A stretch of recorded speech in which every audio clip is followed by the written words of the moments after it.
Jumlah penumpang pelaku perjalanan luar negeri yang tiba dengan penerbangan langsung ke Bali terus bertambah.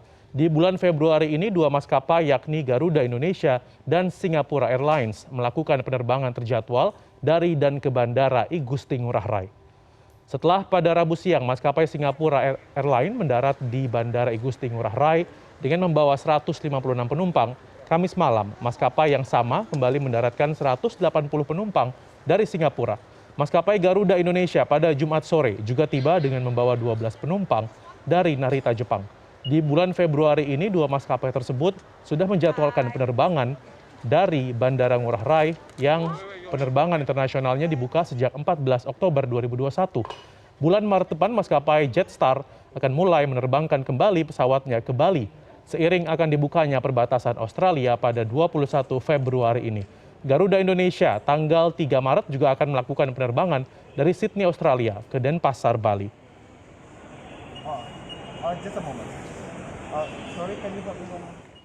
Dan kita telah tergabung dengan koresponden CNN Indonesia I Gede Nyoman Wiryadinata di Bandara Ngurah Rai, Bali. Selamat pagi Nyoman, berapa banyak sudah wisatawan mancanegara atau wisman yang sudah tiba di Bali sampai hari ini? Iya, Rizky, kalau kita lihat di bulan Februari ini memang sudah ada penerbangan langsung dari luar negeri membawa pelaku perjalanan luar negeri mendarat langsung di Bandara I Gusti Ngurah Rai yang dimana sebelumnya sejak dibuka tanggal 14 Oktober tahun lalu bandara ini sangat sepi, artinya ketika kemudian di tanggal 3 Februari kemarin ada penerbangan dari Narita, Jepang oleh Garuda, walaupun hanya membawa 12 orang penumpang kala itu dan itu pun hanya pelaku bisnis. Kemudian di tanggal 16 kemarin juga ada Singapura Airlines yang membawa 156 penumpang. Yang terbanyak adalah wisatawan asing, kemudian ada juga penumpang warga negara Indonesia, kemudian semalam juga Singapura Airlines juga membawa 180 penumpang. Artinya hingga semalam sedikitnya ada 348 orang penumpang yang turun di bandara di Terminal Internasional Bandara I Gusti Ngurah Rai ini. Kemudian di hari ini rencananya nanti pada pukul 11.25 sekitar 15 menit lagi Singapura Airlines akan mendarat dengan membawa penumpang 166 orang. Kemudian di pukul 13 Singapura Airlines akan menerbangkan wisatawan asing termasuk juga warga negara Indonesia yang akan melakukan perjalanan ke luar negeri melalui Singapura. Artinya dua maskapai ini yakni Garuda Indonesia kemudian Singapura Airlines sudah menjadwalkan penerbangannya di bulan Februari ini. Artinya kalau kita lihat Garuda Indonesia setiap Kamis akan membawa ataupun akan mendaratkan pesawatnya di Bandara I Gusti Ngurah Rai, kemudian Singapura Airlines rencananya setiap hari akan mendaratkan pesawatnya termasuk juga akan menerbangkan pesawatnya dari Bandara I Gusti Ngurah Rai untuk mendatangkan penumpang termasuk juga menerbangkan penumpang dari bandara internasional ini. Kemudian nanti di bulan Maret juga sudah direncanakan Jetstar akan melakukan penerbangan kembali seiring tanggal 21 Februari nanti. Perbatasan Australia akan segera dibuka sehingga warga Australia akan bisa melakukan penerbangan langsung ke Bali. Kalau kita lihat Rizky, memang negara Australia ataupun penduduk Australia kalau sebelum pandemi memang menduduki urutan kedua wisatawan asing yang datang ke Pulau Bali. Dan kalau kita lihat data dari penerbangan kemarin, mereka yang datang yang diangkut dari Singapura pun 20 orang pada tanggal 16 merupakan warga negara Australia. Jadi ada rumor di Australia kalau mereka diizinkan keluar, mereka mending melakukan ataupun berada di Bali untuk menikmati suasana Bali walaupun dalam situasi pandemi. Inilah yang rumor-rumor yang sudah dilakukan para travel agent kemudian para guide yang selalu menghubungi repeater ataupun wisatawan asing mereka yang selalu datang ke Bali dari Australia dan mereka sangat mengharapkan sekali. Dan dengan dibukanya penerbangan langsung kemudian perbatasan Australia juga dibuka, maka kemungkinan akan di bulan Maret akan banyak penerbangan dari Australia. Kemudian Garuda Indonesia juga pada tanggal 4 Maret juga akan melakukan penerbangan dari Sydney ke Denpasar, Bali sehingga diharapkan nanti di akhir bulan Februari termasuk juga di awal Maret nanti akan penerbangan lebih banyak terjadwal di Bandara I Gusti Ngurah Rai Bali ini. Rizky. Ya Nyoman, kemudian bagaimana Satgas ini memantau para wisatawan mancanegara?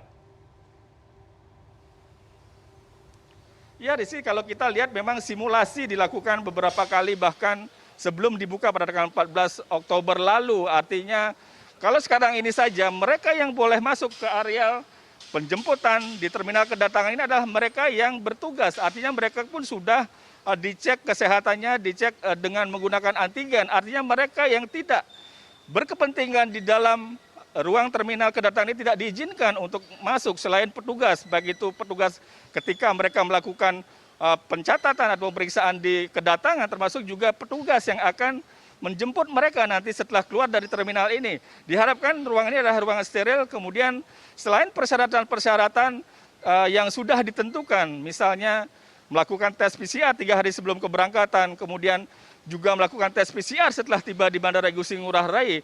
Walaupun ada perubahan, yakni hasil tes PCR di bandara akan diberikan ataupun diinformasikan di hotel, berbeda dengan rencana di awal mereka akan menunggu di areal ini, namun akan menunggu di hotel, memberi lebih keleluasan dan kenyamanan agar mereka lebih nyaman ketika tiba di Bandara Igusti Ngurah Rai. Kemudian mereka akan dijemput oleh transportasi yang juga steril dari orang luar. Artinya mereka menuju ke hotel karantina merupakan dari keluar dari bandara ini sudah melewati tempat-tempat ataupun pelaku-pelaku yang berdekatan dengan steril. Artinya mereka-mereka yang bertugas saja yang berkepentingan untuk mendekati wisatawan ini. Kemudian karantina dilakukan sesuai dengan aturan yang ditetapkan, yakni 7 hari bagi mereka yang baru dosis 1 vaksinasinya, kemudian 5 hari bagi mereka yang baru dosis 2, dan 3 hari bagi mereka yang sudah melakukan booster ataupun vaksin dosis ketiga. Namun pemerintah Provinsi Bali mengharapkan di bulan Maret nanti tidak ada lagi karantina yang dilakukan terhadap wisatawan asing sepanjang memenuhi persyaratan termasuk juga protokol kesehatan selama mereka berada di Bali. Dan di hotel karantina pun mereka tidak hanya dijaga oleh satuan tugas COVID-19, namun juga dijaga oleh petugas kesehatan dari petugas bandara ataupun pelabuhan bandara yang melakukan pemantauan di hotel-hotel. Kemudian mereka juga harus tidak hanya mengisi aplikasi Peduli Lindungi, termasuk juga melakukan ataupun mengisi aplikasi monitoring karantina presisi yang dilakukan oleh Polri, sehingga pergerakan wisatawan yang melakukan karantina akan dapat dipantau melalui aplikasi, termasuk juga penjagaan secara fisik. Rizky. Ya Nyoman, ini kan tentu jadi angin segar kehadiran para wisatawan mancanegara bagi industri pariwisata di Bali. Namun di sisi lain kita juga tahu bahwa angka Omikron ini sedang tinggi. Bisa diupdate bagaimanakah angka atau kasus COVID-19 di Bali saat ini? Ya, kalau kita lihat memang perkembangan dan sudah dinyatakan oleh Gubernur Bali ketika terkonfirmasi positif mencapai ribuan dalam sehari, pernah mencapai angka 2.000 di bulan Februari ini. Gubernur Bali menyatakan itu adalah varian Omikron yang sudah tersebar di Pulau Bali sehingga menyebar secara cepat dan masif. Artinya hingga saat ini sudah mulai ada penurunan dari puncak sempat di angka 2.000 per hari, dan di hari kemarin hanya ada sekitar 1.400 orang yang terkonfirmasi positif di seluruh Bali, dan 10% diantaranya adalah dari keseluruhan yang terkonfirmasi positif itu 10% dilakukan rujukan ke rumah sakit, dan 90% dinyatakan bahwa tanpa gejala, sehingga kebanyakan mereka berada di isolasi terpusat, termasuk juga di isolasi mandiri di rumah masing-masing, tentunya dengan pemantauan Satgas Covid yang ada di lingkungan masing-masing. Sementara untuk bor di rumah sakit di Bali memang rendah, artinya masih di bawah 50%. Kalau data per hari ini saja untuk bor di ruang ICU hanya sekitar 35%, kemudian di bor di ruang rawat intensif hanya sekitar 45%. Artinya berada di bawah 50%, dan mereka yang meninggal memang masih di angka 2 digit, artinya kemarin ada 18 orang yang meninggal akibat COVID-19 ini, dan mereka dinyatakan oleh Gubernur Bali karena sebagian besar mereka yang meninggal karena COVID ini adalah belum tervaksinasi secara lengkap, termasuk juga diantaranya belum, artinya selain belum lengkap vaksinnya juga menderita penyakit bawaan atau komorbid dan telat dalam melakukan pemeriksaan, sehingga sebagian besar yang meninggal dalam kasus COVID-19 yang angkanya berada di 2 digit saat ini adalah mereka yang memang belum melakukan vaksinasi, termasuk juga tidak cepat melakukan pemeriksaan. Rizky. Baik, IGD Nyoman Wiryadinata, terima kasih atas laporan Anda. Selamat kembali bertugas.